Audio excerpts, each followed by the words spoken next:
Nobody wants to admit their living room decor came from a $5 clearance bin, but that's exactly what a lot of store-bought stuff looks like once you get it home. Here's the truth, though. You don't need money to fix that. You need a hook, some yarn, and about 20 minutes a day. Today, I'm walking you through the easiest crochet home decor pieces that genuinely look expensive. The kind of stuff people ask, "Where did you buy this?" about. And I'm going to show you exactly why they look that way, so you can apply the same logic to anything you make after this. Let's talk about the actual problem first, because I think a lot of people get this backwards. They assume expensive-looking decor means expensive materials or advanced skills. That's just not true. Go into any high-end home store and look closely at the woven baskets, the textured throws, the little accent pieces on the shelves.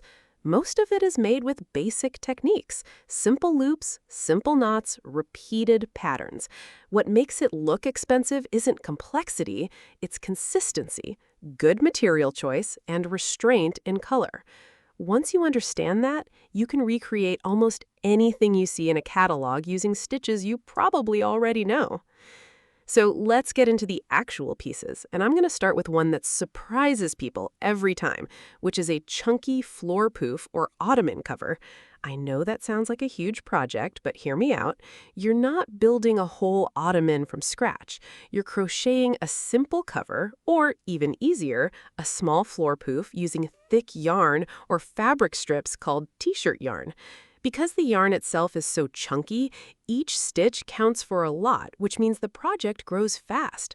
You're basically doing single crochet in a giant circle, then working up in rounds to build the sides. It looks like a designer floor cushion, the kind you see for $80 or $100 in a home shop, but it's made from a repeated stitch pattern that a beginner can handle within their first few projects. Next, let's talk about something small but incredibly effective, which is a crochet garland or bunting. This is one of those pieces that photographs beautifully and instantly makes a shelf, a mantle, or a window look styled. You're basically making a bunch of small triangles or little palm-style shapes and stringing them along a piece of cord or thin rope. Each triangle takes maybe 5 minutes once you get the rhythm down. The trick to making this look expensive instead of like a kid's craft project is, again, the color. Skip the primary colors. Go with a soft ivory, a dusty rose, maybe a sage green mixed in. String it along a mantle or drape it across a window frame, and it adds this soft, layered texture to the room that a lot of expensive boutique decor tries to copy. Now here's one that people don't think of as a crochet project at all, but it absolutely should be on your list, and that's a lampshade wrap. Take a plain drum-style lampshade, the kind you can get anywhere for almost nothing, and instead of buying a fancy textured one, you crochet a simple open weave cover that slips over it or gets glued along the top and bottom edge. When the lamp is turned on, the light filters through the gaps in your stitches and creates this warm, textured glow on the walls around it. It's genuinely one of those pieces that makes people stop and ask questions because it looks like something from a specialty lighting store. But it's really just a tube of simple mesh stitches, which is just chains and double crochets worked in a repeating gap pattern. Let's move to something for the bathroom now, because people forget that room exists when they think about decor. And that's a crochet soap dish liner or bathroom tray mat. This one is tiny, maybe a 20-minute project, but it makes a real difference. You're making a small flat oval or rectangle using single crochet and placing it under your soaps, lotions, or perfume bottles on a tray. Using a natural fiber yarn like cotton in a neutral tone gives it this spa-like boutique hotel feeling. It's such a small detail, but it's exactly the kind of small detail that expensive-feeling spaces are built on. Nobody notices when everything matches.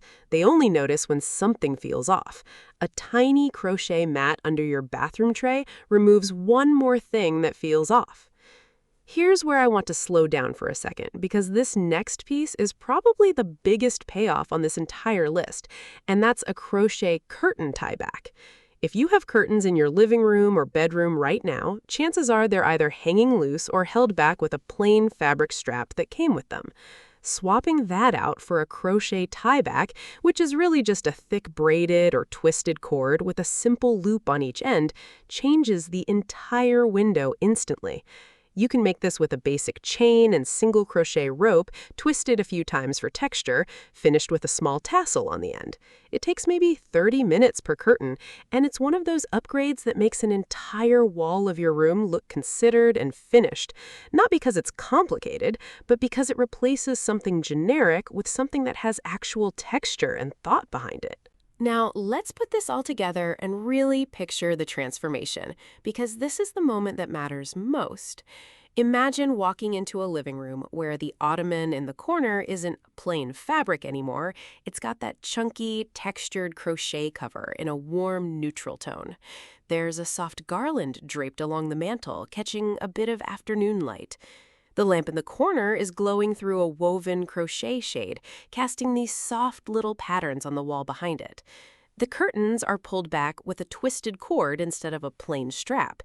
And in the bathroom down the hall, there's this tiny mat under the soap tray that nobody would ever specifically notice, but that somehow makes the whole space feel a little more put together. None of these projects took more than a couple hours each. Most of them took way less, and yet the overall feeling of the space has completely changed.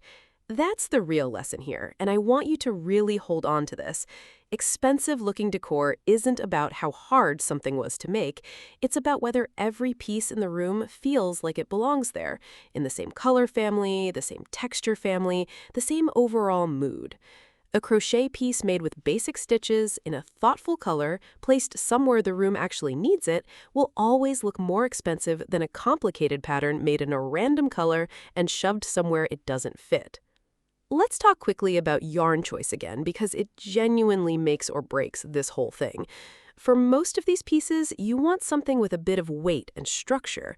Thin, flimsy yarn tends to look cheap no matter how nice the stitch pattern is.